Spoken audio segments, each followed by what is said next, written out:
I've been disrupting business for many, many years. I've been a coach for 21 years. Prior to that, I had a business in the West End, a retail business. So I understand the business of being in business. The more you give, the more you get. Fact. True. I had a retail business. In 1993, I was generating £1 million a year. Very small space in the West End. Was I happy? No. So I want you to think about what it says there. First, I want to share something with you from the Carnegie Institute of Technology. 85% of your financial success is due to your personality and ability to communicate, negotiate and lead. Shockingly, only 15% is due to your technical knowledge. Fact. So I'm going to talk about the 85% or a percentage of the 85%.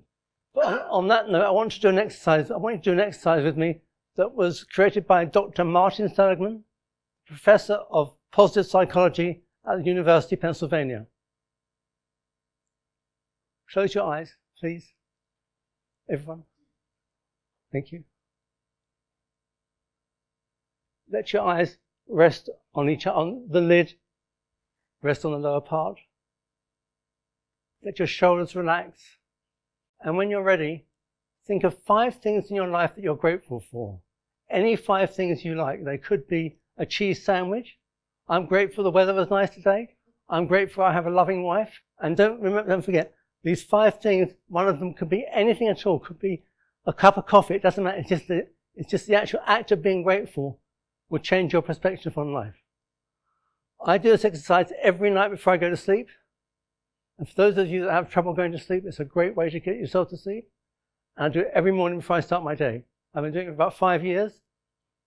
I can't say I've become richer externally, but internally, I'm much richer. And when you're ready, open your eyes. Only when you're ready. So, anybody familiar with NLP, neuro-linguistic programming? I have mixed feelings about it, but one thing I do like, Richard Bandler said at one of the seminars I went to, he said you get more of what you focus on. So if you focus on failing, you feed your mind to fail. So focus on things you want more of, not want less of. Okay? We have 2 brands. We have an inner brand and an outer brand. Our outer brand is our attire, our body language, the way we make eye contact, the way we communicate, the way we stand, speak, and how we appear within the first 10 seconds of meeting somebody for the first time. Do you know you have 10 seconds to make a first impression? In fact, 10 seconds. Your inner brand is made up of all of these things, and your outer brand is made up of your appearance, body language, ability to communicate, and more importantly, is to show empathy. Oh, great, I did it again. Active listening means you ask good questions. You nod your head. You use your body language. You say things. You don't stay stum. Self-awareness.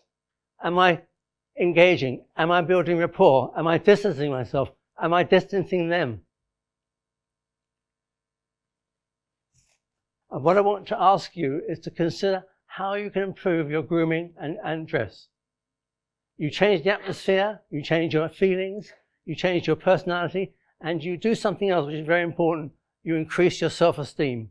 Your effort is something which is very important. When we make the effort, people see it, they feel it, and you experience a better atmosphere. So when you have a meeting, the first thing you do is just smile. And what happens, you create the mirroring effect. If you smile, so it's scientifically proven to increase our level of confidence and self-esteem. Did you realize that a handshake can affect the trajectory and outcome of a meeting?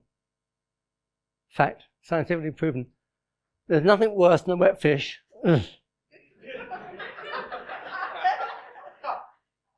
Or a handshake which is so stiff, it's overpowering, because that demonstrates an insecurity, a fear, and a need to egotistically impress you.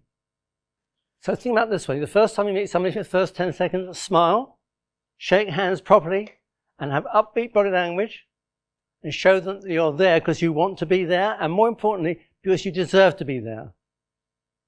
10 seconds, that's all you've got. Back to one of my favourite subjects. Most successful people choose before they go to bed what they're going to wear the next day. It relieves the thought of, what am I going to wear? And saves you going through that sort of scuttle of no, yes, no. It takes away the nervousness and helps you to build a self-esteem that you would not have.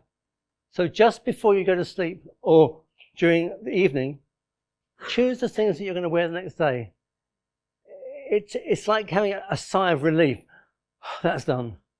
Now I can get on with being me.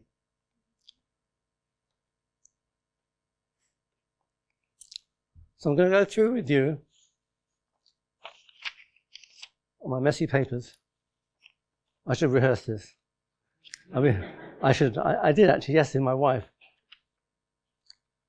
And she said, no, Malcolm, just do it. She did.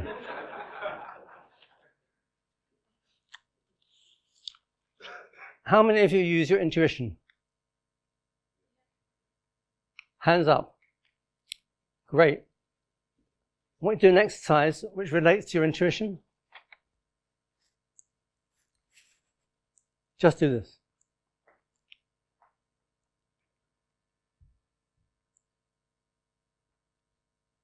This will determine which side of the brain you'd like to use best. We have a right brain and left brain. If your left thumb resides over your right thumb and you're comfortable there, it means you are more right brained. What happened to me there?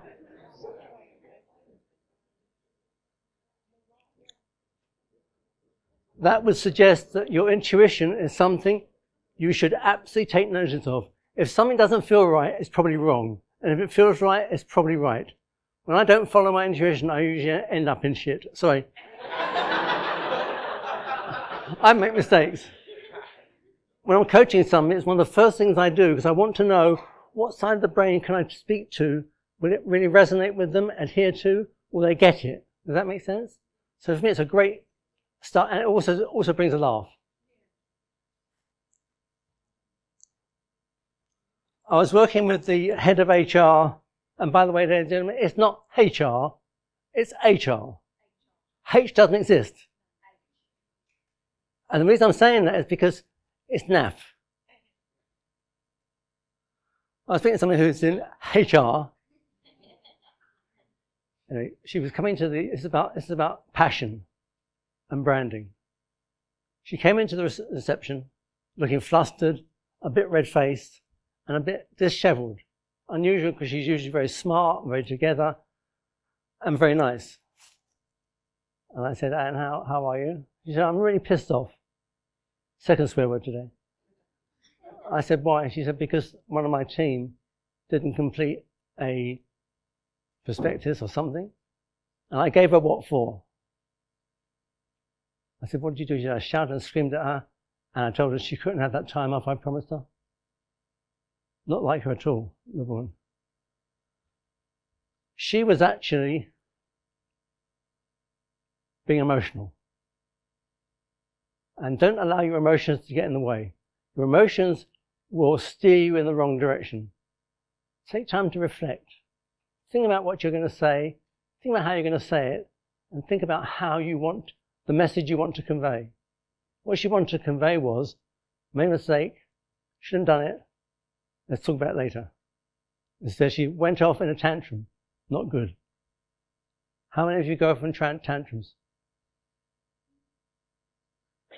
Don't. You know one way to stop a tantrum? What's your name? Sorry? Vas. Short for something? Oh, is it Greek? Vasily. I like the name Vasily better than Vas. One thing you can do is to breathe deeply 3 times into your abdomen. And what you'll find is your state will change in terms of your mind. Your state will change into something less angry, less hurt, and you'll convey a message that's more appropriate than not.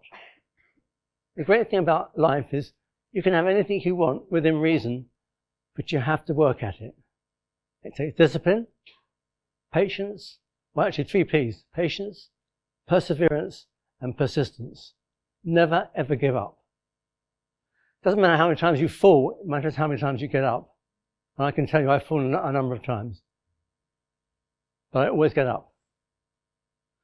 My wife is an author. In fact, her memoir was published last year, and her novel has just been bought by a publisher. And to have your work published by a real, proper publisher and get a good retainer, you need an agent. The only book that I think I can remember that didn't have an agent was 50 Shades of Grey. I know, amazing, isn't it? It was an e-book. Do you want to have some water? Who said no? Thank you. You're nice.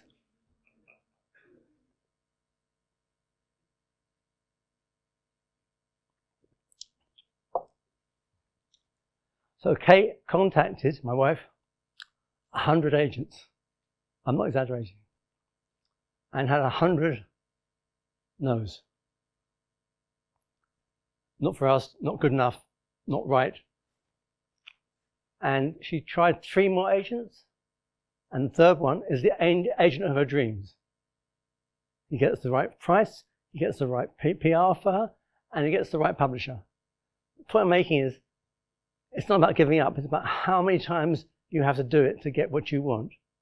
And the thing is, ladies and gentlemen, it matters less what you want. What really matters is how much you want it. Capital H, capital M. How much you want it will determine whether you get it or not.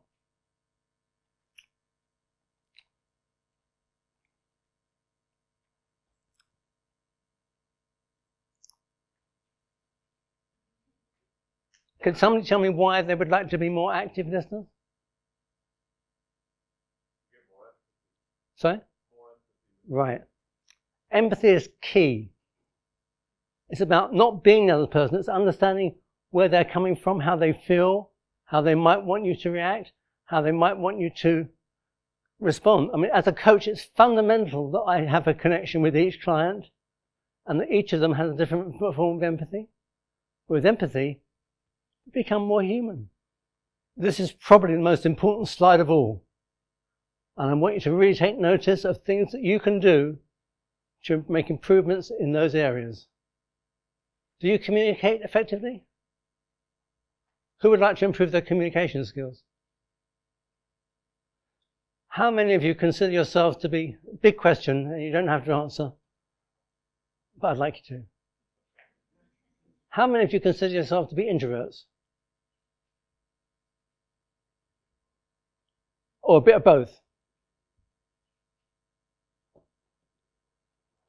A wonderful book for you to read. It's called Quiet by Susan Cain. Fantastic book about how powerful introverts are and how extroverts need to learn how to treat introverts. I don't recommend many books, but I'm going to recommend that. People skills. Nod. Express body language. Don't sit there like this. Because there's a lady on TED, as in TED.com, called, I think, Amy Cuddy, C-U-D-D-Y, who explains how your body language affects your brain. This closes our brain down. This says, I don't want to be here, I don't want to see you, I'd rather not be in this room. And the double whammy is if you cross your legs as well, you're doubling everything. Amy Cuddy, A-M-Y-C-U-D-D-Y.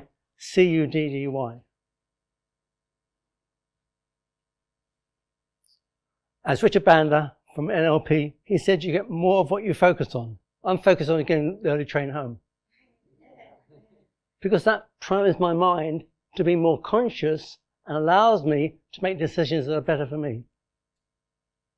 So think about what you get more of what you focus on. If you focus on negativity, you kind of invite it in. Make sense?